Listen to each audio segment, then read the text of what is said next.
Сәлем достар, каналыма қош келдіңіздер. Бүгін өте дәмді өріктен шырын жасайтын боламыз. Видеоның соңына шейін бірге болыңыздар, толық түсіндіретін боламын. Ол үшін ең алдымен өріктерімізді 2-3 қайтара жуып аламыз. Бұл жерде жұмсақ өрік жақсы келеді. Менде жұмсақ емес, кәдімгі осындай өріктің сорты келді. Осылай жақсылап жуып алғаннан кейін өріктің ішіндегі дәнегінен тазартып аламыз. Арасында кішкене шіріктері болса алып тастаңыздар. Бір жерде менде 4,5 килограмм өрікке ровно 4,5 килограмм суды құйып, қатты отқа қоямыз бір қайнағанша.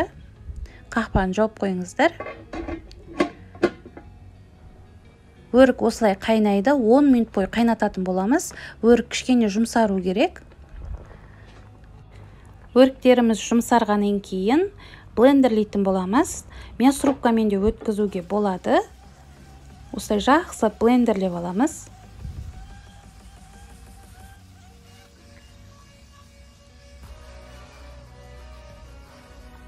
Блендерлеп болғаннан кейін осылай ситадан өткізіп аламыз. Өріктің қабығы, тамырларын барлығын осылай сита арқылы өткізіп алып тастаймыз. Ішкенде ыңғайсыз болмайды, сонда жақсы дәмді болып шығады. Осылай алып болғаннан кейін ыдысымызға қайтып құямыз. Менде бұл жерде согым сәл қоюлау сияқты, сол үшін тағы да 2 литр су құйдым. Дәміне қарай қант саламыз. Бұл жерде менде 1 килограмм қант.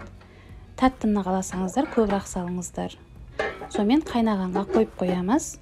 Банканы булайтын боламыз. Қайнап тұрған шайнектегі суға бірінші осылай мен қақпақтарды салып алдым. Сосын банкамызды қойып 3-4 минут бойы булайтын боламыз. Сонымен банкамыз дайын. Шырынымыз бір қайнағаннан кейін үстіндегі көбігін алып тастаймыз. Ол міндетті. Осылай алып отырасыздар шыққан сайын. Айта кететін бір жағдай, бұл жаңадан ашылған канал, тіркеліп алыңыздар. Үнемі жаңа рецепттер, ерекше рецепттер салып отырамын. Осылай көбігін алып тастағаннан кейін 15 минут бойы қайнататын боламыз. Қайнатып болғаннан кейін банкаларымызға бірінші шырындарымызды осылай құйып аламыз. Құйып алғаннан кейін закрывашкамен жабатын боламыз. Осылай жауып шықтым мен барлығын.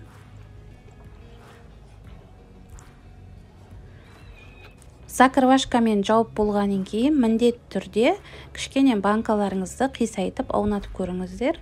Сок ақып кетпеу керек. Болғаннан кейін төңкеріп қоямыз банкаларымызды.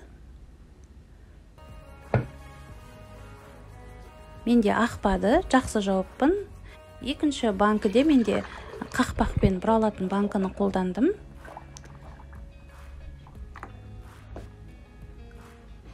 Осылай қақпақпен бұрап жауып қоямыз.